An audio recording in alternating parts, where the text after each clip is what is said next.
नमस्कार, मैं डॉक्टर हलधर Patel, electro homeopathy चिकित्सक।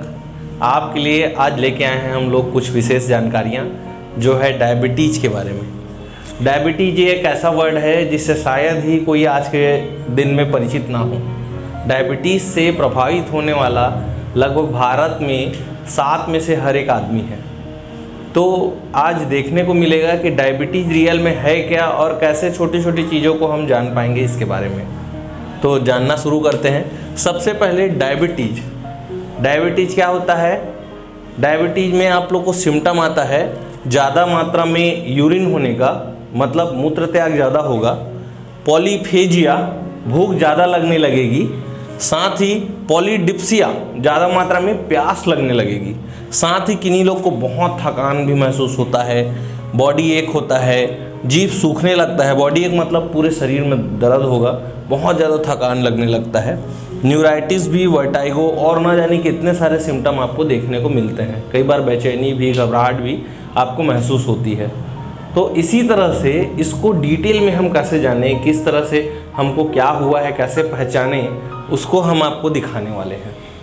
तो सबसे पहले डायबिटीज़ के होते हैं 2 टाइप। एक होता है मेलाइटस और दूसरा होता है इंसिपिडस। जो मेलाइटस वाला फॉर्म होता है उसके 4 फिर से स्वरूप होते हैं। आप सबसे पहले देखेंगे IDDM, यहाँ पर हमने दिया हुआ है। IDDM जो है सबसे पहले जानेंगे हम, इंसुलिन डिपेंडेंट डायबिटीज मेलाइटस का टाइप है ये, इंसुलिन डिपेंडेंट। जबकि इसी के तुलना में non insulin dependent diabetes mellitus, जिसको हम टाइप 2 के नाम से भी जानते हैं, देखा जाता है कि मेटाबॉलिक डिसऑर्डर के कारण ये डायबिटीज होता है। साथ ही ऐसे बच्चे जिनको जन्म से डायबिटीज है उनको JODM की श्रेणी में रखा जाता है। ये कई बार ऐसा होता है कि पेरेंट्स को डायबिटीज हो और बच्चे को हुआ हो, और कई बार ऐसा भी देखा गया है कि बच्चे को जन्म से हो लेकिन इसमें पेरेंट्स की कोई भी दिक्कत ना हो।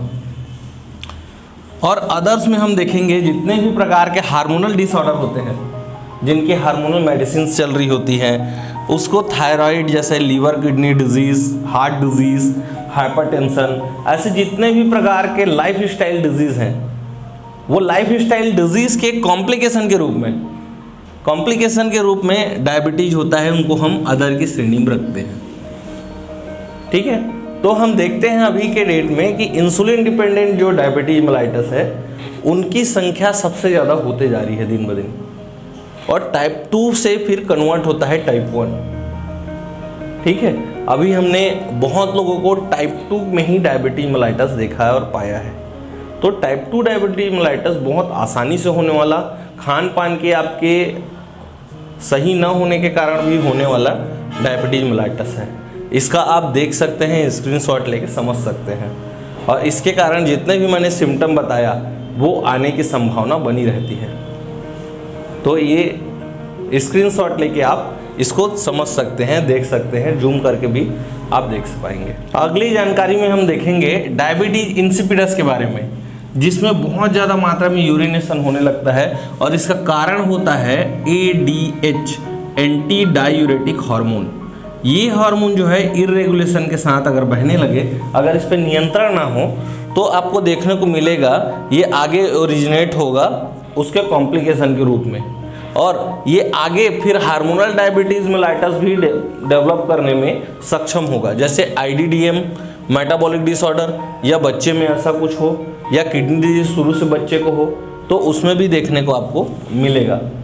साथ ही हम कई बार सोचते हैं कि अगर मान लीजिए खाना सही रूप में ना खाएं तो क्या होगा, लेकिन आपका सही रूप में खाना और सही खाना खाना जरूरी है। खाने जैसा दिखना अलग बात होती है, लेकिन खाना खाना, जो फसल हुआ है या जो अनाज है उसको आप नेचुरल रूप में अगर खाते हैं तो उससे कोई भी साइड इफेक्ट नहीं हुआ है। लेकिन अगर वो किसी भी रूप में सिंथेटिक फॉर्म में आया हो तो उससे आपको डायबिटीज टाइप 2 होने का खतरा सबसे ज़्यादा होता है, जो टाइप 1 में भी कन्वर्ट हो सकता है।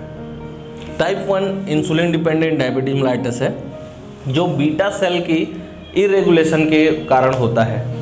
जो इंसुलिन हार्मोन होता है, वही इंसुलिन हार्मोन ही आगे जिम्मेदार होता है इस टाइप 1 डायबिटीज मेलाइटस के लिए।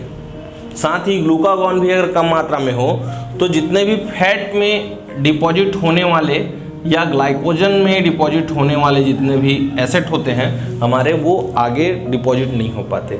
तो ग्लूकागॉन और इंसुलिन ये दो हार्मोन हमारे लिए ज़रूरी हैं। जो नेचुरल सिंथेसिस हुआ है उसका अगर हम भोजन लेंगे तो कोई भी प्रकार का साइड इफेक्ट नहीं आएगा, लेकिन अगर सिंथेटिक फूड हम लेते हैं तो उसके कारण हमको दिक्कत होगा। नॉर्मली एक अगर शुगर के अणु में देखा जाए तो उसमें होता है कार्बन का 6 अणु, हाइड्रोजन का 12 और ऑक्सीजन का 6 अणु। लेकिन अगर देखा जाए सिंथेटिक ग्लूकोज में तो आप पाएंगे उसका कॉम्बिनेशन इसकी तुलना में एरर होता है, जो आपके काम नहीं आ सकता।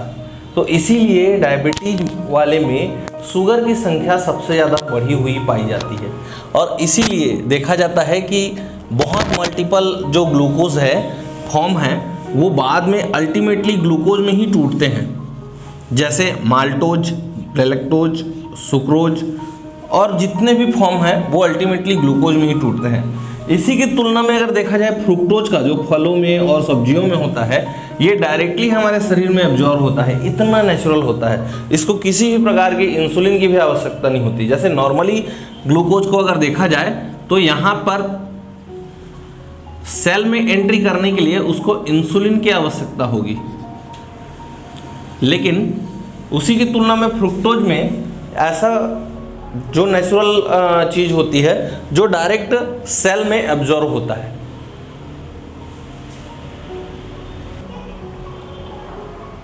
यदि आपको किसी भी प्रकार का ऐसा कॉम्प्लिकेशन आ रहा हो जैसे पॉलीयूरिया, पॉलीफेजिया, मतलब ज़्यादा मात्रा में यूरिन लगना, ज़्यादा मात्रा में प्यास लगना, भूख लगना, तो आप डायबिटीज़ के सिम्टम को देख सकते हैं। अत्यधिक आपको थकान लग रही हो तो हो सकता है कि आपको डायबिटीज़ होने की संभावना आगे बन रही हो। तो इस कंडीशन में, किसी भी कंडीशन में आप EH मेडिसिन का सहारा लेकर आप आगे बढ़ सकते हैं। आपको इस नंबर पे कॉल करके पूरी जानकारी मिल जाएगी।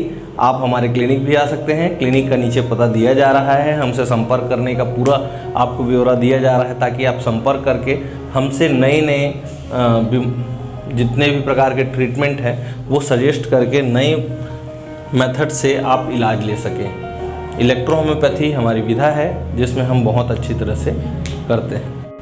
यदि आपको डायबिटीज़ और डायबिटीज़ से रिलेटेड कोई भी कॉम्प्लिकेशन आ रही हो तो आप हमें इस नंबर पे संपर्क कर सकते हैं।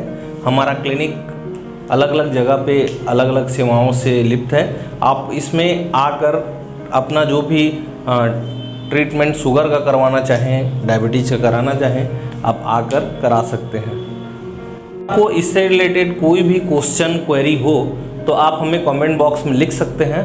साथ ही ये हमारा प्रयास आपको कैसा लगा आप इसको बता सकते हैं, और अगर ये प्रयास आपको अच्छा लगा हो तो इस वीडियो को लाइक ज़रूर करें, लोगों तक पहुंचाएं, बहुत ज़्यादा शेयर करें, और ऐसे ही नए नए वीडियो के लिए हमारे चैनल को सब्सक्राइब करें।